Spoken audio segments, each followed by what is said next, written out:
প্রিয় ভাই বোন বন্ধুগণ, সকলকে জানাই আজকের অক্সিজেন সাবজেক্ট নিয়ে আমরা যেটা আসছি তার জন্য আহ্বান। তো চলে আসো, আমরা বিগত কয়েকটা ভিডিও দেখিয়েছি। আজকে কিন্তু নতুন একটা টপিক নিয়ে আমরা হাজির হয়েছি। আজকে টপিক মেথড অফ অক্সিজেন কিন্তু কখন দেওয়া হয় সেটা আমাদের জানার বিষয় আছে। বিশেষ করে যে সকল ব্যক্তিদের অক্সিজেন ঘাটতি হয় আমরা কি করে বুঝবো?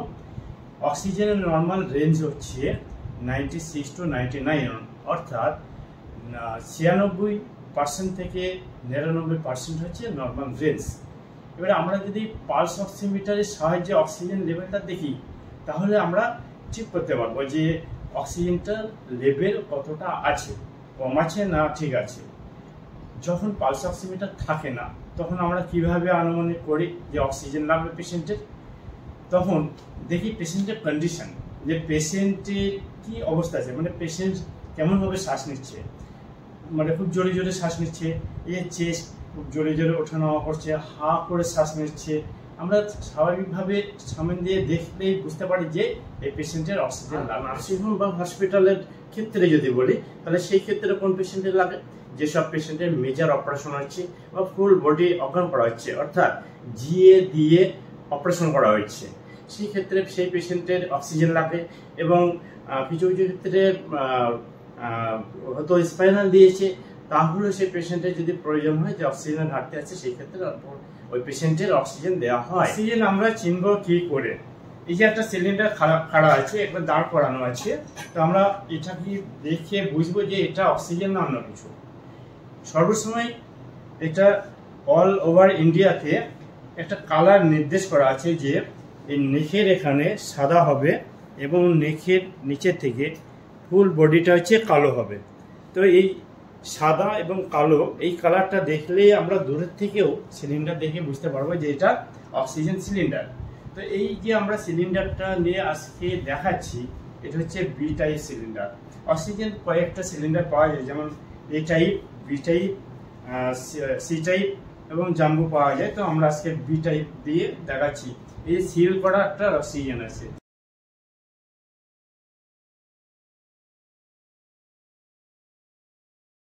আছে অক্সিজেন সিলিন্ডারের পয়েন্টে। এখানে আরো কিছু যে জিনিসগুলো আছে আমরা এখানে দেখাচ্ছি, যে ফ্লোমিটার, টোটাল অক্সিজেন ফ্লোমিটার। এখানে সিল কাটা হলো, তারপরে আমরা এখানে সেট করব, সুন্দরভাবে সেট করছি। এই যে ডান দিকে পেজটা ঘুরিয়ে আমরা অক্সিজেন সিলিন্ডারের সঙ্গে টোটাল ফ্লোমিটারটা সেট করছি। এই নাটটা টাইট দিলাম। এই যে নাটটা টাইট দেওয়ার জন্য আমরা একটা স্পেনার ইউজ করি। এটা হচ্ছে দুটো স্পেনার আছে, একটা এটাকে 3-in-1 স্পেনার বলা হয়, আর এটা হচ্ছে 2-in-1। কেন 3-in-1? মানে এক সাইড, দুই সাইড এবং তিন সাইড, এই তিন সাইড দিয়ে অক্সিজেন সিলিন্ডারের কাজ করা যায়। এবং 2-in-1 এর দুই সাইডটা পয়েন্ট আছে, দুই সাইড দিয়ে অক্সিজেন সিলিন্ডারে আমরা কাজ করতে পারি। তো সেই ক্ষেত্রে এখন 3-in-1 যেটা স্পেনার আছে, এই স্পেনার দিয়ে আমরা এই নাটটাকে টাইট দিচ্ছি, বন্ধ করছি। এই যে বন্ধ করা হলো। এবার সর্বসময় দেখতে হবে আমার এইখানে একটা চারকোনা নাট আছে, এটাকে স্টিম নাট বলা হয়। সর্বসময় এই নাটটা খোলার আগে এই যে কালো গোল একটা চাকা মতো আছে, এর নাম হচ্ছে হ্যান্ড হুইল ভাল্বটাকে ডান দিকে মানে ঘড়ির কাঁটার দিকে ঘুরিয়ে দেখতে হবে বন্ধ আছে কিনা। যদি খোলা থাকে তাহলে বন্ধ করে দিতে হবে। কোনো কারণে যদি হ্যান্ড হুইল ভাল্বটা হয়তো এই খোলা আছে, এই খোলা অবস্থায় আমি 3-in-1 স্পেনার দিয়ে এই স্টিম নাটটাকে যদি খুলে দেই, বাই চান্স ভুল কারণেও যদি খুলে যায়, এই অক্সিজেনের এখান থেকে ফ্লোমিটারে যে পরিমাণে অক্সিজেন সাপ্লাই হবে, সেই সাপ্লাইয়ের যে প্রেশারটা এই হিউমিডিফায়ারে নিতে পারবে না, সুতরাং এটা বাস্ট করে যাবে। তাহলে আমরা এখন কয়েকটা যে পার্টস আছে, পার্টসের নাম একটু আমরা জেনে নেই। এটা হচ্ছে হ্যান্ড হুইল ভাল্ব, এটা হচ্ছে প্রেশার গাউজ অফ অক্সিজেন, মানে এইখানে প্রেশারটা কতটা আছে, সিলিন্ডারে প্রেশার কতটা আছে সেটা দেখার জন্য ঘড়ির কাঁটার মতো একটা যন্ত্র আছে। এটা হচ্ছে হিউমিডিফায়ার, যেখানে জল থাকে মিনিমাম থেকে ম্যাক্সিমাম, যে মিনিমাম টু ম্যাক্সিমাম, এই যে মিনিমাম ম্যাক্সিমামের মাঝামাঝি জল দিতে হয়, কারণ এখানে অক্সিজেন যখন চালু করা হবে কত পরিমাণে বুদবুদ উঠছে সেটা আন্দাজ করার জন্য। আর এই যে একটা পাইপ আছে ফানেলের মতো পাইপটা, এটার নাম হচ্ছে ফ্লোমিটার। এর ভিতরে আর একটা পাইপ আছে যার গায়ে লেখা আছে 1 2 3 4, মানে এগুলো হচ্ছে লিটারের হিসাব। তো লিটারের হিসাব আমরা এইখানে দেখে করি। এখন আর স্টিম নাট আমরা যখন হ্যান্ড হুইল ভালভটা কাজে লাগে, যে অক্সিজেনটা বন্ধ করা এবং খোলা, এই দুটো কাজে সাহায্য করে। সর্বসময় সাবধান থাকতে হবে এই হ্যান্ড হুইল ভালভটা যেন বন্ধ রাখা হয়। আমি বন্ধ রাখলাম, এবারে এখানে অক্সিজেনটা খুলে আমার মিটারে দেখবো যে কতটা উঠছে। চলো অক্সিজেনটা খোলা হয় কিভাবে। সর্বসময় যে নাটগুলি ডান দিকে, মানে ঘড়ির কাঁটার দিকে বন্ধ করা হয় এবং ঘড়ির কাঁটা উল্টো দিকে খোলা হয়। তো আমরা ঘড়ির কাঁটার উল্টো দিকে খুলব। এই যে খুলে দিলাম, 2 থেকে 2.5 পেস খুলে দেওয়ার নিয়ম আছে। 3 মোটামুটি 4 বার ঘোরালাম। এই যে খুলে দেওয়ার পরে প্রেশার গাউজে যে কাঁটাটি গোড়া ছিল, নিচের দিকে ছিল, সেটা উঠে চলে এসেছে কোথায়, 150-এ। তার মানে এটা সিল করা অক্সিজেন সিলিন্ডার ছিল, এই জন্য ফুল অক্সিজেন আসে, সেই কারণে 150 উঠেছে। ফুল অক্সিজেন থাকলে 145-50 এই রেঞ্জে কাঁটাটা ওঠে। তো এখানে 150-এ কাঁটা চলে এসেছে, আমরা বুঝতে পারছি ফুল অক্সিজেন আছে। এই হলো, এবারে আমাদের অক্সিজেন চালাতে হবে। অক্সিজেন চালানোর জন্য দুটো জিনিস আমরা ইউজ করি স্বাভাবিকভাবে। একটা হচ্ছে অক্সিজেন মাস্ক, এই যে অক্সিজেন মাস্ক, এটা মুখে দেওয়া হয়, পেশেন্টের মুখে দেওয়া হয়। আর একটা হচ্ছে অক্সিজেন ক্যানুলা। ক্যানুলাটা হচ্ছে, এটাকে অক্সিজেন ক্যানুলা বা ন্যাজাল ক্যানুলা বলা হয়, যে নাকে এই ক্যানুলাটা দেওয়া হয়। দুটো পয়েন্ট আছে, নাকের 2 ছিদ্রে এই পয়েন্ট দুটো ঢুকে যায় এবং এটা অক্সিজেন যে এখান থেকে বার হয় সেই জায়গাটার নাম হচ্ছে আউটলেট। তো আমরা ক্যানুলা দিয়ে প্রথম দেখাচ্ছি। এই যে হচ্ছে আউটলেট আছে, এই যে আউটলেটে আমরা এটা সেট করছি,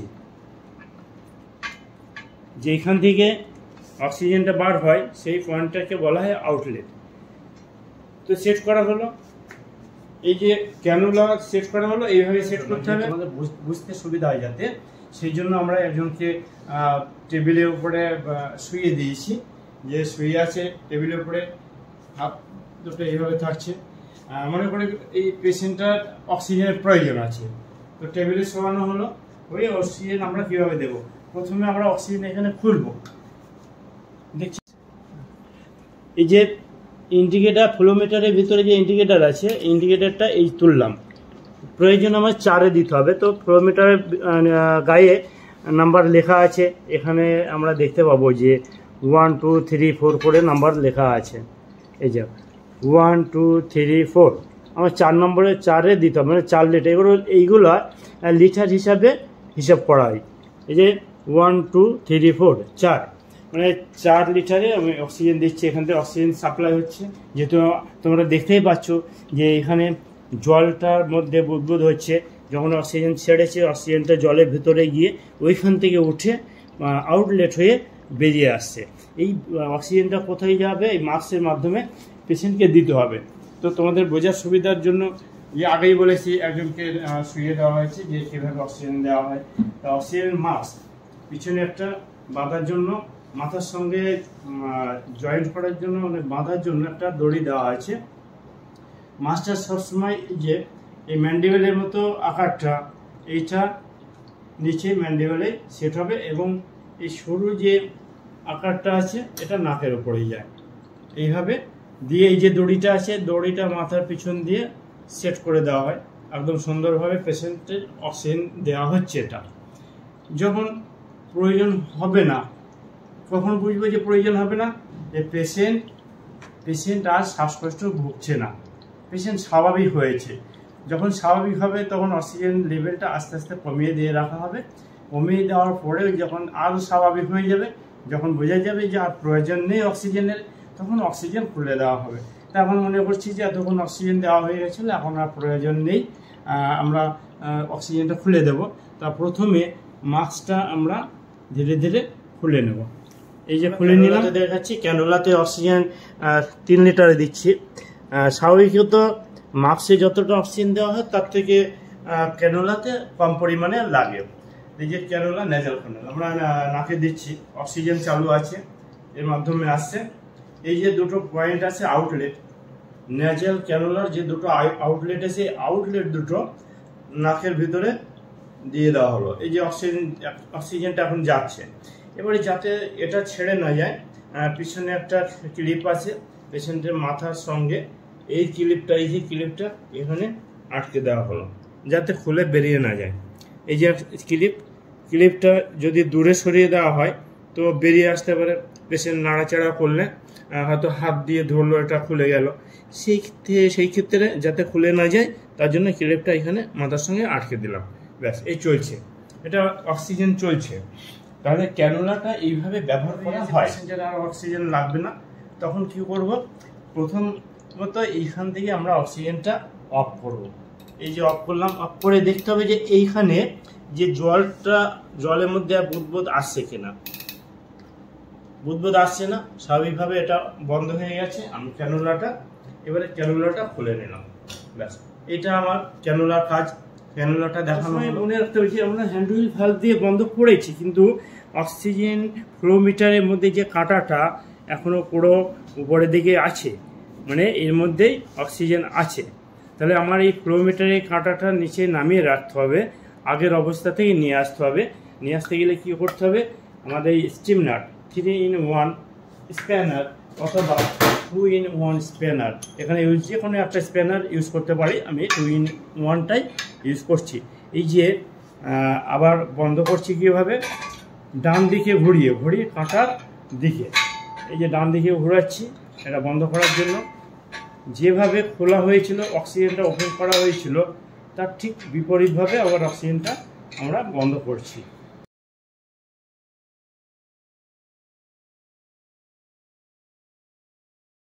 করব হ্যান্ড হুইল ভালভটা আবার বাম দিকে ঘোরালাম। এই যে কাঁটা নামছে মানে যে অক্সিজেন ছিল ওটা বেরিয়ে যাচ্ছে। এই যে তোমরা দেখতে পাচ্ছ কাঁটা নামতে পুরো অক্সিজেন বেরিয়ে গেছে, কাঁটাও নিচে নেমে চলে এসছে। এবার এইখানে আমরা বুঝবো যে এইখান থেকে আর অক্সিজেন বার হচ্ছে কিনা। এই যে আমার ফোটা বার হচ্ছে, এইটা তার মানে এখন এখানে পুরোপুরি বন্ধ হয়নি। পুরোপুরি বন্ধ হলে এইটা বার হবে না। আমরা যদি পুরোপুরি বন্ধ করি তাহলে আর একটু, এবার দেখো এখানে বার হচ্ছে না, পুরোপুরি বন্ধ হয়ে গেছে। তাহলে এই ফ্লোমিটারের মধ্যে, টোটাল ফ্লোমিটারের মধ্যে আর অক্সিজেন নাই, তার মানে ফ্লোমিটারটা একদম পুরো রিলিজ হয়ে আছে। হ্যান্ডেল ভালভটা খোলা আছে, এইভাবে খোলা আছে। আর আমি তাৎক্ষণিক ইমার্জেন্সিতে এই যে স্টিম নাটটা খুলে দিলাম, হট করে খুললাম, তখন সিলিন্ডারের যে অক্সিজেন প্রেশারটা, সেই প্রেশারটা এইখানে চলে আসবে। এলে এই যে হিউমিডিফায়ার যেটা আছে, এটা ওই প্রেশারে থাকবে না, পুরো বাস্ট হয়ে যাবে। এবং যে এই কাজটা করবে তার হাতে মুখে কিছু এসে লাগতে পারে, পায়ে লাগতে পারে, এমনও ঘটনা দেখা গেছে। ওই জন্য সর্বসময় মাথায় রাখতে হবে আমি এই হ্যান্ড হুইল ভালভটা বন্ধ করেছি কিনা বা বন্ধ করা আছে কিনা।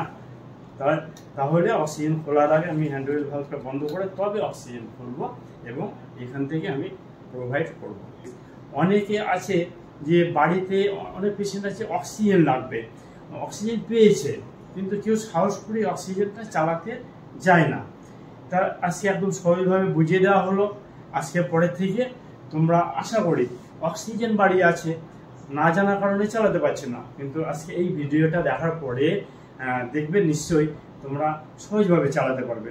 এবং এইটার বিষয়ে, এই অক্সিজেনের বিষয়ে যদি কোনো প্রশ্ন থাকে, কোনো কিছু জিজ্ঞাসা থাকে, তোমরা অবশ্যই কমেন্ট বক্সে লিখে জানাবে, কেমন?